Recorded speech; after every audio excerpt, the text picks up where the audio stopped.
All right. Hello, everyone. I'm Yvette Simpson, founder, CEO of Wine Inculturated. I am joined by my very good friend who will introduce herself, Felicia Prater. Hi, everyone. My name is Felicia, and I'm the founder and chief wino of The Urban Taste. All right. We are here today on International Women's Day, in the month of Women's History Month, to highlight 3 amazing female-owned wineries and wines. So we're going to go left to right. We'll tell you a little bit about that. And while we're doing that, I want to make sure I highlight this cool new tool that I have called a Coravin that my daughter bought me for Christmas, and it is exceptional. So we're going to use that to open the wines today. So we got a lot to do in a short window of time. You ready to get started? I'm ready. All right, we're going to taste, and we're going to go through 3 amazing wines. We're going to start with Theopolis Vineyards. We'll tell you a little bit about Miss Theopolis, the proprietor of that place. And then we've got Teneral Cellars, my sister girlfriend Jo Osher, and then of course the infamous and famous McBride Sisters, who are one of the largest female-owned producers in the country. Yeah, so we know a lot bit about Robin and Andrea. So let's get started. All right, you ready? All right. So we're gonna start with this Theopolis 2020 Rosé, and they are based in Mendocino County in Anderson Valley. The thing to know about Theodora Lee, also Theopatra, is that she is an attorney. She's a Delta. And when she was growing up, she was in an agricultural family. So she began producing grapes for other producers and then realized that she could make her own wine. And she makes some of the most amazing wines, these 90+ point wines. And so we're going to taste this rosé. It's made with Petit Sirah. Yes. And we're going to use our Coravin. So anybody's never used one, I'll tell you about it. So the cool thing about the Coravin is that you actually don't have to open the cork. You just pierce the inside of you, so you don't have to take the foil off. You go right in, and then when you remove it, it actually seals. And I'll show you how that works. Okay. Yeah, so the cool part about that, see, we just opened it up, pushed it in, and then when you're ready to pour the wine, this is the fun part. You turn it like this, and you pour it. Oh, okay. Isn't that so cool? And so you got the little latch there. Yeah, and it's got a little power here. We're going to take a little taste of each one of these. And then when you want to stop, you can do this. This is like one of my new favorites. I was a little intimidated by it at first, and then I was like, let me try it. I was intimidated too because I have one and it's still sitting on my wine bar. Well, don't be intimidated. It's so much easier. See how that just stops? And it looks amazing. And then when we're done, we just pull it up like that. Pull it out. I'm going to set that on the side, and then you can pull this guy up and close it. And then look what happens. You just take a little paper towel just to make sure there's no staining. Wow. Wow. Now I got a little drop. It seals. It has its resealed itself. It needs a second, but it will eventually seal. And we'll try that on the next one. So that's the cool part because it preserves your wine because you don't get much air. All right, so this is made from Petit Sirah, an amazing, amazing grape that originated, of course, in France, as a lot did. For sure. So we're gonna take a look at it, right? And that is actually a really interesting deep red color. Yeah. For rosé. But I think it's the Petit Sirah. It is that which Syrah, is a grape that you don't normally see made or used to make rosé. That's right. So Theo's doing something I think really unique. Right. And I love the fact that you're gonna get some floral here. You're gonna get the strawberry, which you expect to see in a rosé. Yeah. And then according to the notes, you should get a little watermelon. Let me see. I'm getting apples. Mm-hmm. I get apples too. Like spiced apples. Yeah, there is a spice in here. Yeah. You know the Jamaican in me pick up the spices. Yep. There it is. Notes of fresh apples. Bright acidity. All right. I'm ready to taste. Let's do it. Let's go. Right. We're gonna go right in.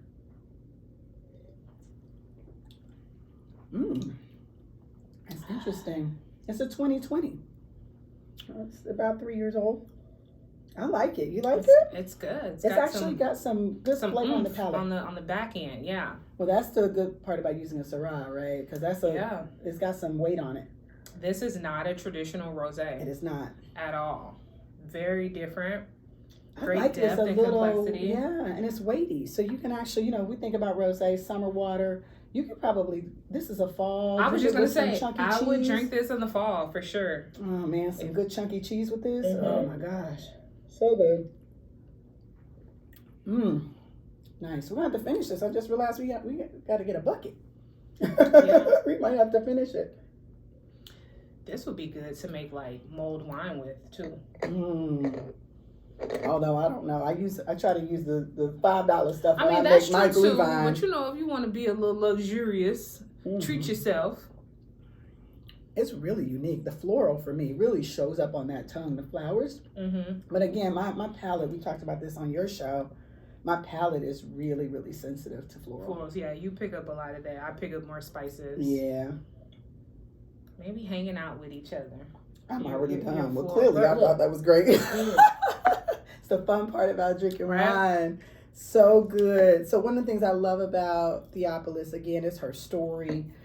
Her as an attorney, her history as a grower, and the fact that she really did turn lemons into lemonade, or in this case, grapes into wine, because the story is that she was making grapes for a producer and they didn't, it was off by a couple, one of the shipments was off by a couple bricks and they refused it. And she said, well, shoot, let me get a wine producer to help me make this. Right. And then she realized she could make her own wine. Talk about just ingenuity. For sure. Persistence that comes with being a woman. Yeah. And resiliency. She's got that tenacity. If you ever get a chance to go out and visit her vineyards, like, she's very welcoming. It's very, just a small area you go in. She is so knowledgeable. She'll take you out. You'll learn about the vineyards, her story, and just all the wines are amazing. Like, I have not had a bad Theopolis wine whatsoever. Yeah. She's definitely doing some great things. Yum yum. Well, for sure. Cheers to Theopatra.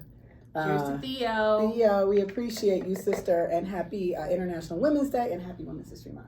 For sure. You ready to move on? I'm ready. We got to move quick today.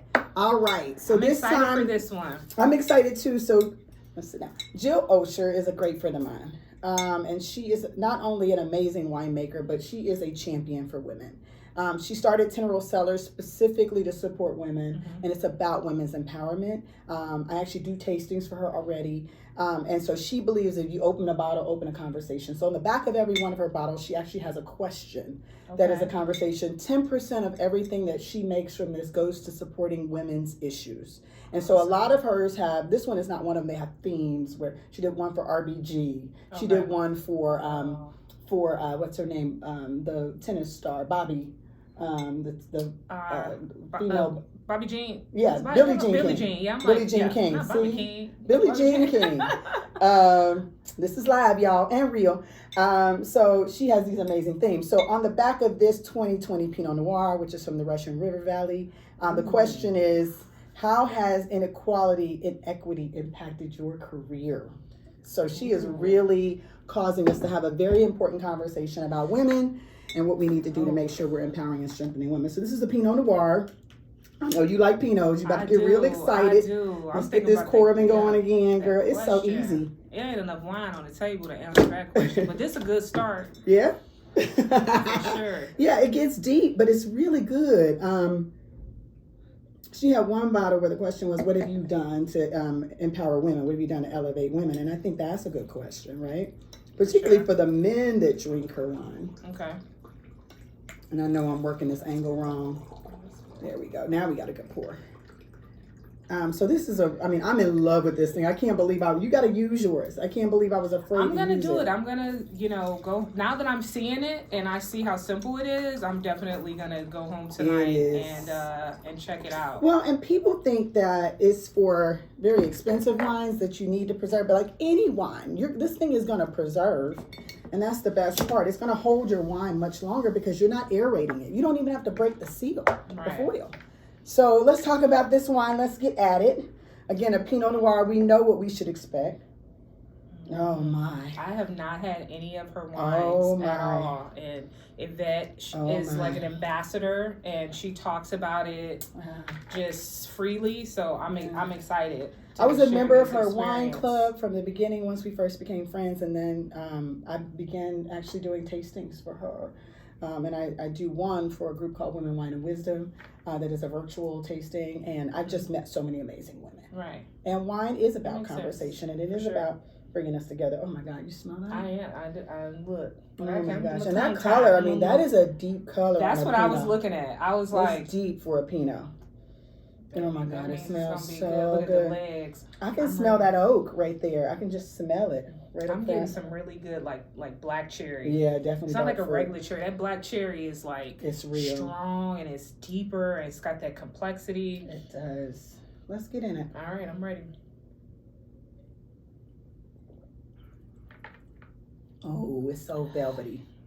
I like the texture of wine, and so like I know. When you see her shows, she gets into the sip. We just skipping straight to the taste right now. We skipping straight to the sip. Is that not just a blanket? I just love Pinots in this Russian River Valley. Yeah, it's a great that's region. My area. Like, where it's been all my life. It's right here now. But we need to support. And we're going to talk about, as we go, these amazing women wine producers, because we know how challenging an uphill battle it is to be in this industry, and they are doing it, and they're representing us so well. And like I said, one of the things I love about Jill Osher and Teneral is that they are putting their money where their mouth is, really investing back into the community of women, and making some really great wine. Yeah. So the conversation, how has inequality and inequity impacted your career? We won't talk about that today, but so you know, a question comes on every single bottle, so you can make this a part of your next party or your next big event and get people really talking. Her name's Jill. Jill Osher. Jill, baby, you send me some more of this Pinot. I could talk about that question.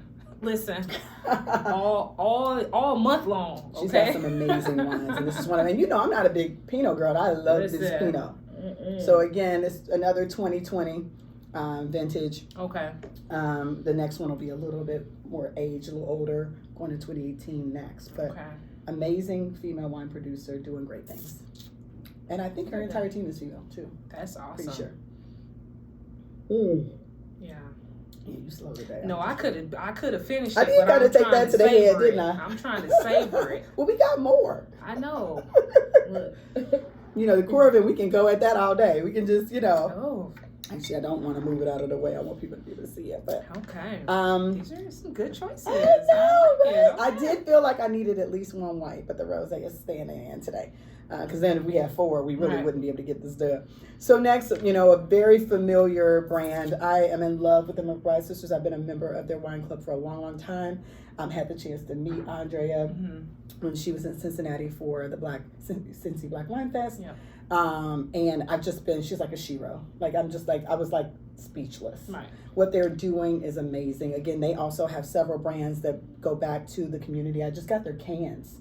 And this is called the She Can. Yeah. And their cans, the proceeds go to support women in the wine industry as well. And they do a lot of promotion to support women in every aspect of the wine industry, where we're just so greatly underrepresented. I have heard amazing stories about them. I have not had the opportunity to personally meet them, but from the people that have met them, they've all said the same thing about the both of them, how supportive they are, how welcoming they are, how accessible they are, and how they're sharing their knowledge and their opportunities with other women that want to break through in the industry. So I'm not surprised at their success at all.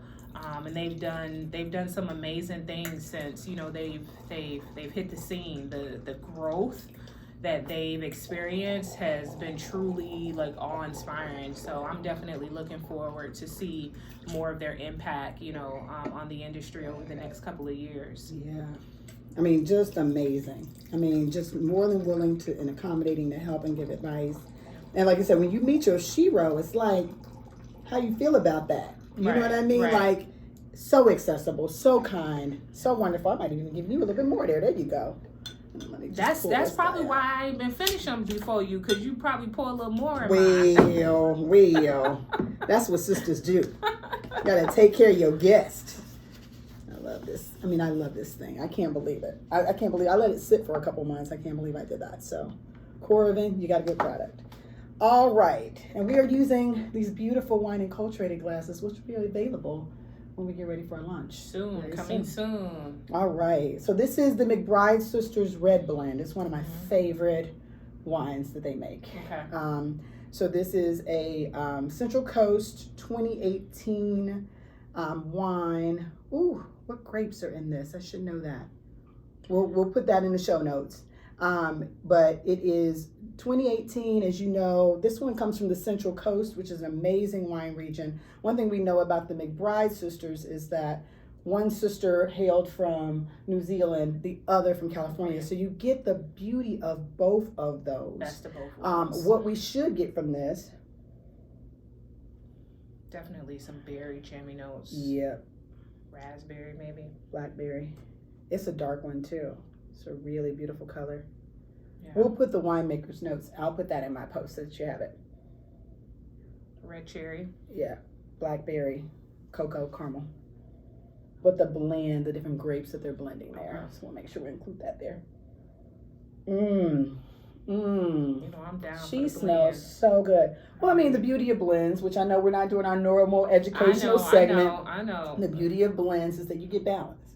For sure. Right? So you can blend across different varieties of grape. You can blend across vintages. You get the best of all things.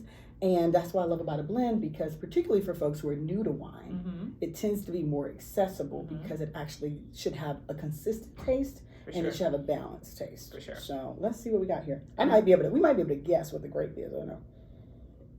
I'm gonna blind myself here.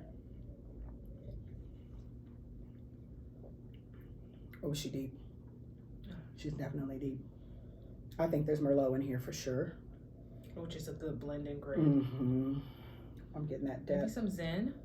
There could be Zen here. They make a really good Zinfandel, by the way. Zen. If we're wrong, we guessing, so don't be mad at us. I want to say Cab. But I feel like if it is Cab, it's being tamed by some of the grapes. Yeah. Like I don't get that. You know, a Cab go in and it coats. It's a big boy. Yeah, I love. Right, and I'm not getting that, but that doesn't necessarily mean it's not in there, That's right? It could be just softened by some of the other blends that's there. Yeah, but it's California, so the guess would be that you wouldn't make a red blend in California without at least a little bit of Cabernet. This is true. Because that's what they're known for. But, you know, this guessing game yourself at home. This is what fun wine educators get to do, is to guess kind of what's in it, which is sometimes easy, but not so much. What I love about this is a 2018. I've been following them for a long time. It's been aging in the bottle for a bit, and that's what I love. It's got some time, and you can taste that right on the tongue. Like it's just, you can tell it's been sitting for a minute. I will say one of the things that I do like about what they do is I think their wines that they make are like anybody can drink them. Yeah, beginners, I love that too. Kind of intermediate and like connoisseurs. Right. The wine is easy to drink. You know, people, if they're just trying it out, they don't say like I hate it. They may not say I don't love it, but they're like, okay, you know. Well, and they have several different lines, right? So the Black Girl Magic line is a kind of more accessible line, but I have those. Those are amazing too. Right, that's what I'm saying. And this is where I think of their elevated line, this collection. But I love all their wines. You're right. They're very, very accessible. You know, we talked about, as wine educators, our role in getting people in the door who don't traditionally drink wine, but we can get real nerdy. We're not doing that today. Right. In the future, you'll see us do more of the analysis and things, and I know you do that a lot on yours, of wine, to help people understand what makes wine, what makes it unique, what brings the flavor. But today, what we got to do, which is really amazing, is to highlight and expose 3 amazing female wine producers on this amazing holiday, International Women's Day, in the month of Women's History Month. Although every day, all day, as we said, in Black History Month as well, recognize women every day. And of course, the struggle continues for equality and for fairness and for equal treatment of women in this country and around the world. And we just thank all the heroes and sheroes who are fighting and have fought for freedom of women throughout time, and who will fight in the future. So how about we cheers that? Cheers to all these amazing winemakers. Thank you for to Wine Inculturated. Beautiful product. And also for the Urban Taste. First Lady of Wine right here. Thank you. Right. All right. Cheers. Enjoy. I'm beating you this time. Oh, you did that thing. I just had to warm up a bit. Now I got to catch up. You should not do this at home. Actually, at home. Savor. Savor. This is true. Okay. Savor the wine. Thank y'all. We'll see you next time. Have a good one.